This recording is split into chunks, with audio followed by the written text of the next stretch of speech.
ಹರ ಓಂ. ಎಲ್ಲರಿಗೂ ನಮಸ್ಕಾರ. ಕೃಷ್ಣಂ ಒಂದೇ ಜಗದ್ಗುರು. ಕೃಷ್ಣ ಜನ್ಮಾಷ್ಟಮಿ, ಅದೇ ಪ್ರಕಾರ ಗೀತಾ ಜಯಂತಿ, ಅದೇ ಪ್ರಕಾರ ವೈಕುಂಠ ಏಕಾದಶಿ, ಈ ಎಲ್ಲವನ್ನು ಕೃಷ್ಣ ಮಹಾವಿಷ್ಣುವಿಗೆ ಸಂಬಂಧ ಇರತಕ್ಕಂಥ ವಿಷಯಗಳು. ಇದನ್ನು ನಮ್ಮ ದೇಶದಲ್ಲಿ ಪ್ರತಿ ಜನರು ಇದನ್ನು ಆಚರಣೆ ಮಾಡ್ತಾರೆ, ಬಹಳ ಶ್ರದ್ಧೆಯಿಂದ ಆಚರಣೆ ಮಾಡ್ತಾರೆ. ಶ್ರಾವಣ ಮಾಸದ ಅಷ್ಟಮಿ ದಿವಸ ರಾತ್ರಿ 12 ಗಂಟೆಗೆ ಶ್ರೀಕೃಷ್ಣ ಪರಮಾತ್ಮನ ಜನ್ಮ ಆಯಿತು ಎಂಬ ನಂಬಿಕೆ ಕಾರಣ ಎಲ್ಲರೂ ಆ ಕೃಷ್ಣನ ಆರಾಧನೆ ಮಾಡ್ತಕ್ಕಂಥವರೆಲ್ಲರೂ ಮಾಡ್ತಾರೆ. ಅದರದ್ದು ಕೆಲವು ಜನರು ರೂಢಿ ಜನರಿಗೆ ಆ ಆಚರಣೆ ಅದು ತಪ್ಪು ಅಂತ ಹೇಳೋದಿಲ್ಲ. ಅದರ ಆಚರಣೆ ಮಾಡುವಾಗ ಅವ್ರಿಗೆ ಕೇಳಿದ್ರೆ ಅವ್ರು ಹೇಳ್ತಾರೆ, ಕೃಷ್ಣಂದೊಂದು ಗೋಕುಲ ಮಾಡಬೇಕು, ಕೃಷ್ಣನ ನೆಡಬೇಕು, ಅರ್ಘ್ಯ ಕೊಡಬೇಕು, 12 ಗಂಟೆವರೆಗೆ ಎಚ್ಚರಿಕೆ ಇರಬೇಕು, ಭಜನೆ ಮಾಡಬೇಕು. ಅದಾದ ನಂತರ ಹೋಗೋವರೆಗೆ ಊಟ ಮಾಡಬಾರ್ದು, ಉಪ್ಪಿಟ್ಟು ನಡೆಯೋದಿಲ್ಲ, ಮಂಡೊಳಗರಣೆ ನಡೆಯೋದಿಲ್ಲ, ಸಾಬುದಾಣಿ ಕೀಸ್ ತಿನ್ಬೋದು, ಬಗಾರ್ ತಿನ್ಬೋದು, ಹಣ್ಣುಗಳು ತಿನ್ಬೋದು, ಈ ಹಣ್ಣು ತಿನ್ಬೋದು, ಆ ಹಣ್ಣು ತಿನ್ನಬಾರ್ದು. ಈ ಎಲ್ಲ ಇದರಲ್ಲೇ ಉಳಿದು ಬಿಡ್ತಾರ, ಅದರದ್ದು ದಾಟಿ ಮುಂದಕ್ಕೆ ಹೋಗೋದಿಲ್ಲ.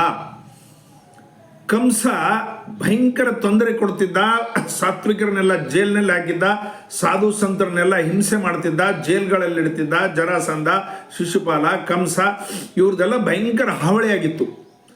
ಅವಾಗ ಸಾಧು ಸಂತರ ಪ್ರಾರ್ಥನೆ ಮೇರೆಗೆ ಭಯಂಕರವಾದಂಥ ತಪಸ್ಸುಗಳು ಮಾಡಿ ಪರಮಾತ್ಮನ ಜನ್ಮ ಆಗಲಿ, ಇದರಲ್ಲಿಂದ ನಮಗೆ ಮುಕ್ತಿ ಆಗಲಿ ಅಂದದಕ್ಕೆ ಕೃಷ್ಣನ ಜನ್ಮ ಆಯಿತು ರಾತ್ರಿ 12 ಗಂಟೆಗೆ. ಅದೇ ದಿವಸಲಿಂದ ಇದುವರೆಗೆ ನಾವು ಇದನ್ನು ಆಚರಣೆ ಮಾಡ್ತಾ ಬಂದಿದ್ದೀವಿ. ಇದು ಒಂದು ನಮಗೆ ಧಾರ್ಮಿಕ ವಿಧಿವಿಧಾನ. ಅಲ್ಲಿಗೆ ಉಳಿದು ಬಿಡಬಾರ್ದು, ಅದನ್ನು ದಾಟಿ ಮುಂದಕ್ಕೆ ಹೋಗಬೇಕು.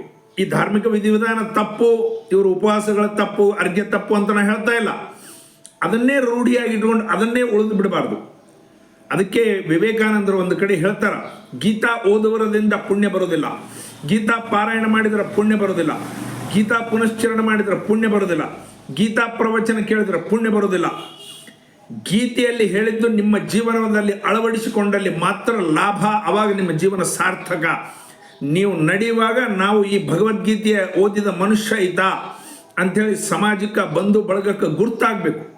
ಎಡಗೈಲಿ ಕಾಗಿ ಹೊಡೆಯೋದಿಲ್ಲ, ಬಂಧು ಬಳಗಕ್ಕೆ ಸಹಾಯ ಮಾಡೋದಿಲ್ಲ, ಮನೆ ಬಿಟ್ಟು ಹೊರಗೆ ಹೋಗೋದಿಲ್ಲ, ಸಮಾಜದ ಚಿಂತೆ ಇಲ್ಲ, ದೇಶ ಹಾಳಾಗಿ ಹೋದ್ರೂ ಕೂಡ ಅದರ ಬಗ್ಗೆ ಮಾತಾಡೋದಿಲ್ಲ. ಯಾವುದೇ ಕೆಲಸ ಮಾಡಲಾರ್ದಂಗೆ ರೂಢಿಗಳಾಗಿ ಟ್ರಾವ್ ಅಂತ ಬಾವಿ ಕಪ್ಪಿ ಆಗಿ ಕೂತರ ಲಾಭ ಇಲ್ಲ.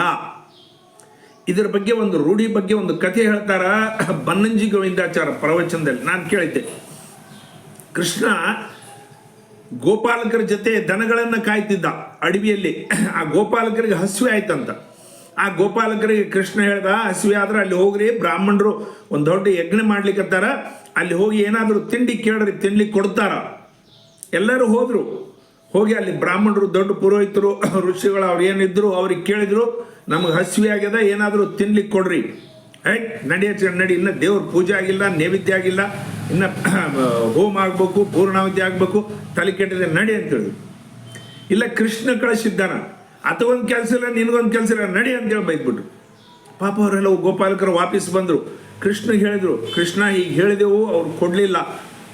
ನನ್ನ ಹೆಸರು ಹೇಳಿದ್ರಿ, ನಿನ್ನ ಹೆಸರು ಹೇಳಿದ ಮೇಲೆ 2 ಹೆಚ್ಚಿಗೆ ಬೈದರು.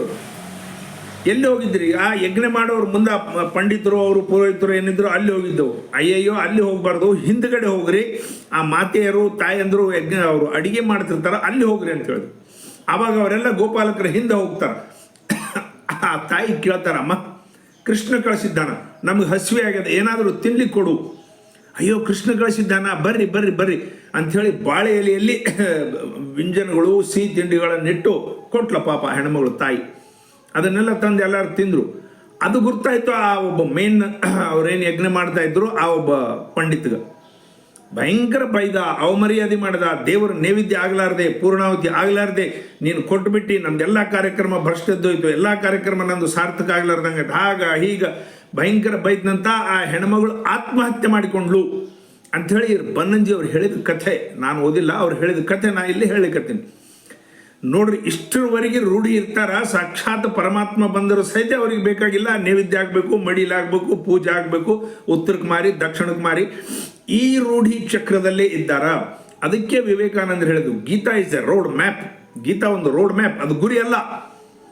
ನಮ್ಮ ಗುರಿ ಬೇರೆ, ನಾವು ಗುರಿ ಕಡೆ ಲಕ್ಷ್ಯ ಇರಬೇಕು. ಕೃಷ್ಣ ಪರಮಾತ್ಮನ ಸಂದೇಶಗಳನ್ನು ನಾವು ಜೀವನದಲ್ಲಿ ಅಳವಡಿಸಿಕೊಳ್ಳಬೇಕು. ಕೃಷ್ಣ ಹೇಳಿದ್ದನ್ನು ಕೇಳಬೇಕು. ಸಮಸ್ತ ಹಿತ ಇತಿ ಸತ್ಯ. ಸತ್ಯ ಅಂದರೆ ಕೃಷ್ಣ ಹೇಳಿದ್ದು ಸಮಸ್ತ ಹಿತ, ಎಲ್ಲರಿಗೂ ಹಿತ ಆಗ್ತಕ್ಕಂಥದ್ದೆಲ್ಲ ಸತ್ಯ. ತಾನು ನೋಡ್ರಿ ಪೂರ ಜೀವನ ಪರ್ಯಂತರ ಸುಳ್ಳನ್ನು ಹೇಳಿದ್ದಾನೆ. ತಾಯಿಗೆ ಹೇಳ್ದ ಮಣ್ಣು ತಿಂದಿದೆ ಅಂದ್ರೆ ಇಲ್ಲ ಅಂತ ಹೇಳಿ ಬಾಯಿ ತೆರೆದ ಸಂಪೂರ್ಣ ಬ್ರಹ್ಮಾಂಡನ ತಾಯಿಗೆ ತೋರಿಸಿದ.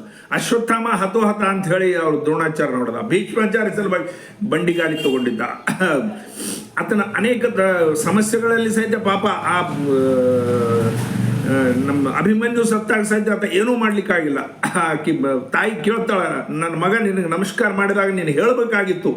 ಇಲ್ಲಮ್ಮ ನಾನೇನು ಹೇಳಲಿಕ್ಕಾಗೋದಿಲ್ಲ, ಯಾರ್ದು ಹೇಗಂತೇಳಿ ಗೊತ್ತಾಗೋದಿಲ್ಲ ಅಂಥೇಳಿ ಗಾಂಧಾರಿ ವಿನಾಕಾರಣ ಶಾಪ ಕೊಟ್ಬಿಟ್ಟು ನಿನ್ನ ವಂಶ ನಿರ್ವಂಶ ಆಗಲಿ ಅಂತೇಳಿ. ಪಾಪ ಇದೆಲ್ಲ ಸಮಸ್ತ ಹಿತ, ಇನ್ನೊಬ್ಬರಿಗೆ ಹಿತ ಮಾಡ್ಲಿಕ್ಕೆ ಹೋಗಿದ್ದಾನೆ, ಆತಂದೇನು ಅದ್ರ ಲಾಭ ಇಲ್ಲ. ಆ ಗಾಂಧಾರಿ ಶಾಪನ ಸಹಿತ ಸ್ವೀಕಾರ ಮಾಡಿದ.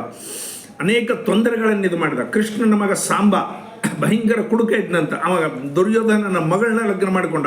ಭಯಂಕರ ತೊಂದರೆ ಕೊಟ್ಟರು. ಯಾದವರ ಕಲಹ ಆಯಿತು, ವಿಪರೀತ ಜಗಳಗಳಾಯಿತು, ಒಬ್ಬರಿಗೊಬ್ಬರು ಹೊಡ್ಕೊಂಡ್ರು. ಯಾದವ ಕುಲ ಎಲ್ಲ ಸರ್ವನಾಶ ಆಗೋಯ್ತು. ಕೃಷ್ಣನ ಕೊನೆಯ ದಿನಗಳಲ್ಲಿ ಬರ್ತದೆ, ಯಾದವ ಕುಲ ಎಲ್ಲ ನಾಶ ಆಗೋಯ್ತು. ಕೃಷ್ಣಗೆ ಬಾಣ ಹೊಡೆದು ಬಿಟ್ಟರು, ಅವತಾರ ಸಮಾಪ್ತಿ ಆಯಿತು. ಕೃಷ್ಣನ ಒಂದು ಕಡೆ ಹೇಳ್ತಾರದು, ನಾನು ಕೇಳಿದ್ದು ಶ್ರಾದ್ದ ಸಹಿತ ಮಾಡಲಿಕ್ಕೆ ಯಾರೂ ಇದ್ದಿದ್ದಿಲ್ಲ, ಅರ್ಜುನ ಮಾಡಿದ ಅಂತ ಹೇಳ್ತಾರೆ ಅದರಲ್ಲಿ. ನೋಡಿ, ಇಷ್ಟೆಲ್ಲ ಜೀವನದಲ್ಲಿ ಕಷ್ಟಗಳು ಬಂದು ಜೈಲಿನಲ್ಲಿ ಜನ್ಮ ಆಯಿತು. ವಸುದೇವ ದೇವಕಿಲಿಂತ ಯಶೋಧ ನಂದನ ಹತ್ತಿರ ಬಂದ, ಅನೇಕ ಕಷ್ಟಗಳನ್ನು ಇದು ಮಾಡಿದ, ಮಹಾಯುದ್ಧಗಳನ್ನು ಮಾಡಿದ, ಅನೇಕ ತೊಂದರೆಗಳಲ್ಲಿ ಜೀವನ ನಡೆದರೂ ಸಹಿತ ನಗುನಗುತ್ತಾ ಇದ್ದ. ರಾಮನ ಅವತಾರದಲ್ಲಿ 3 ಸಲ ರಾಮ ಕಣ್ಣಲ್ಲಿ ನೀರು ತೆಗೆದಿದ್ದು, ಸೀತಾವಿಯೋಗದಲ್ಲಿ, ಲಕ್ಷ್ಮಣ ಮೂರ್ಛಿತನಾದಾಗ ಅನೇಕ ಸಲ ರಾಮ ಕಣ್ಣಲ್ಲಿ ನೀರು ತೆಗೆದಾನೆ. ಕೃಷ್ಣ ಎಂದು ಕಣ್ಣಲ್ಲಿ ನೀರು ತೆಗೆದಿಲ್ಲ, ನಗುನಗುತ್ತಾ ಇದ್ದ.